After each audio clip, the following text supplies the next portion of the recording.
Oh, it's totally working. You want me to help you? Yes. Yes. Gosh, that's completely see-through.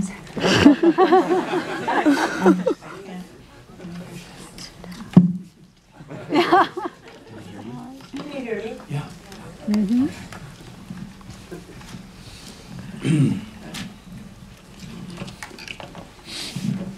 Daddy, I'm in my 5-year-old daughter Eliza's bathroom rinsing her toothbrush when I hear her chirp from behind me on the toilet.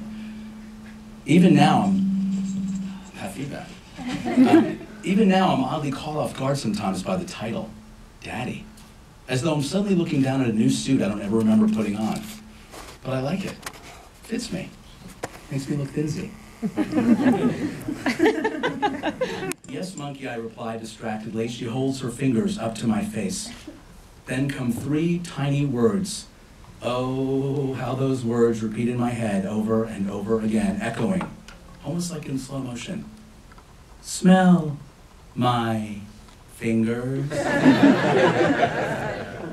Well, I don't know what happens next because I blacked out. The room is spinning. Images flash from my past, or maybe somebody else's past. I'm too panicked to watch carefully. All I can think is how?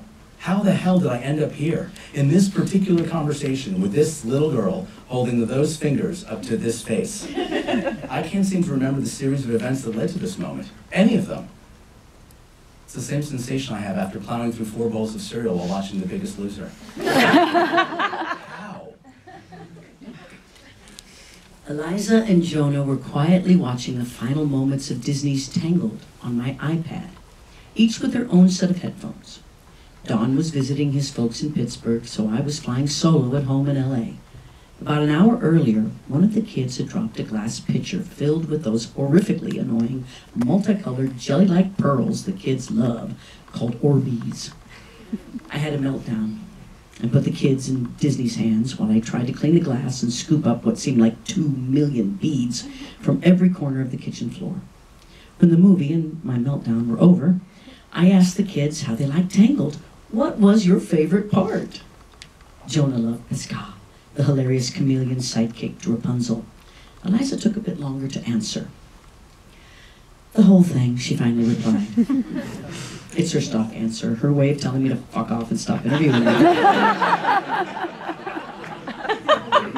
But then she added, I liked the part when Rapunzel found the king and queen after she was lost her whole life with the mean lady who wasn't really her mom. And then, after a beat, she added, I wish I had a mom and dad. She was still looking down at the iPad. Even though it feels like I was somehow propelled through time and space and then plopped unceremoniously in this moment, in this bathroom, with this funky-fingered cherub smiling up at me, I knew it happened in real time. This evolution into the man I've become, the son, the husband, the daddy. It was life happening one terrifying moment at a time, the result of big decisions and small ones, some easy and some daunting as hell. You have 2 daddies, not just one. Cool, huh? She nods. I know. But it would be cool to have a mom. She's very matter-of-fact, coloring in the bubble letters of her name she just learned to make in a notebook. Straight to the heart, this one.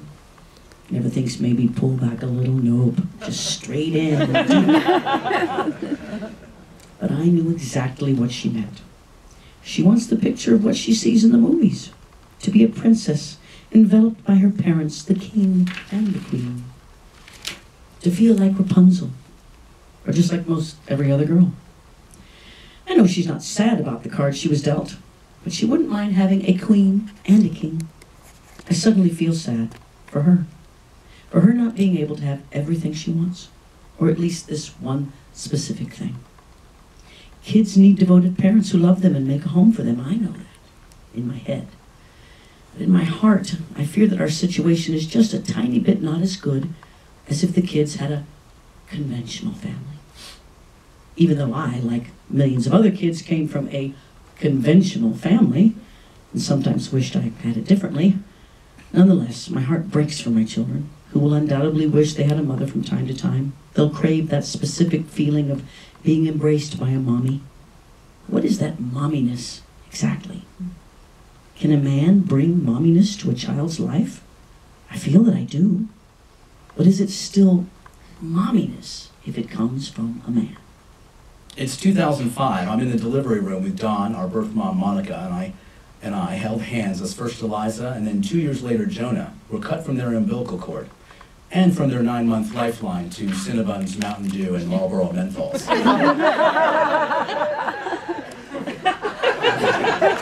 Tears streamed down all of our cheeks. It was clear, as sentimental as it may sound, that our kids were born out of the hearts of 3 people, not just 2 of us, and not just the one. The second Eliza was lifted into the air like Kunta Kinte in Roots, I fell in love. And I mean that second, which made the road to get there worth every gut-wrenching, nerve-wracking, tear-squirting moment. A few days after the mommy incident, or mommy gate as I call it, I'm at the playground with a friend, Scott, who is also a gay dad.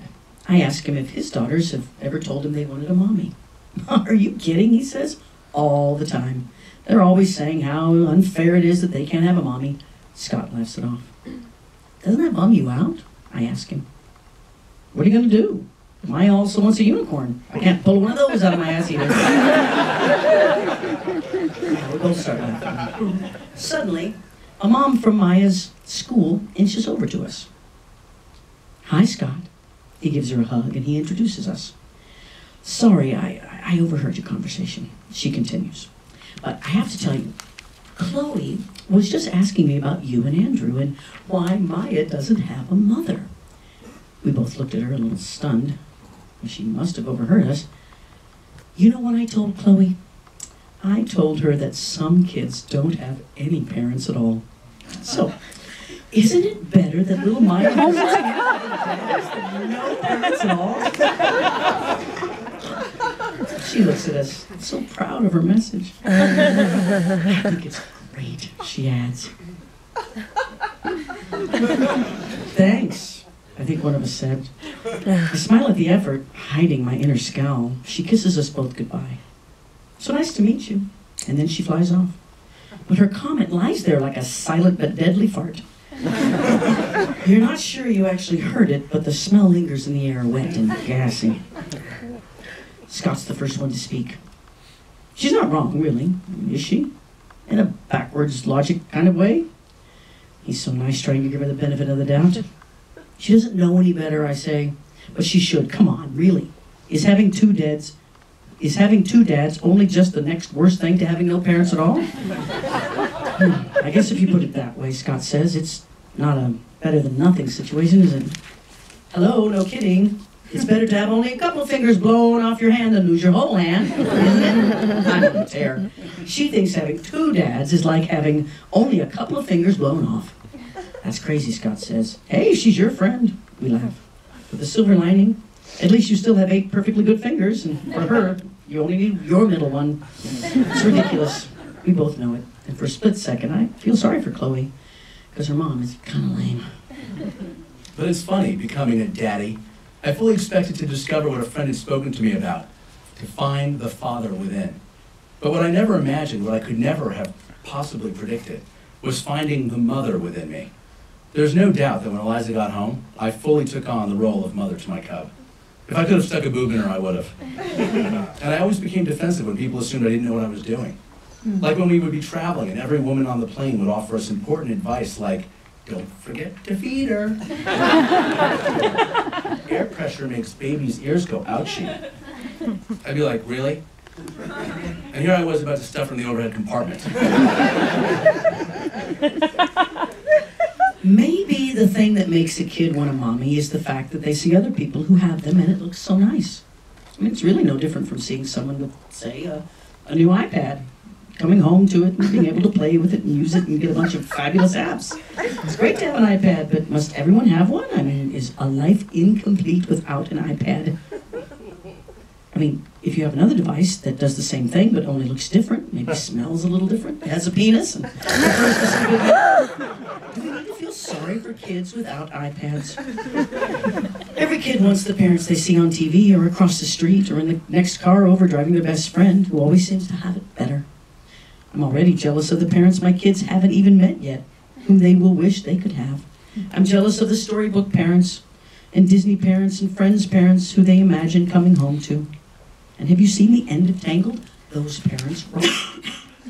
It's like that Elizabeth Stone quote, being a parent is like deciding to have your heart go walking around outside your body. I wanted the world to know that something had changed in me, shifted on a cellular level.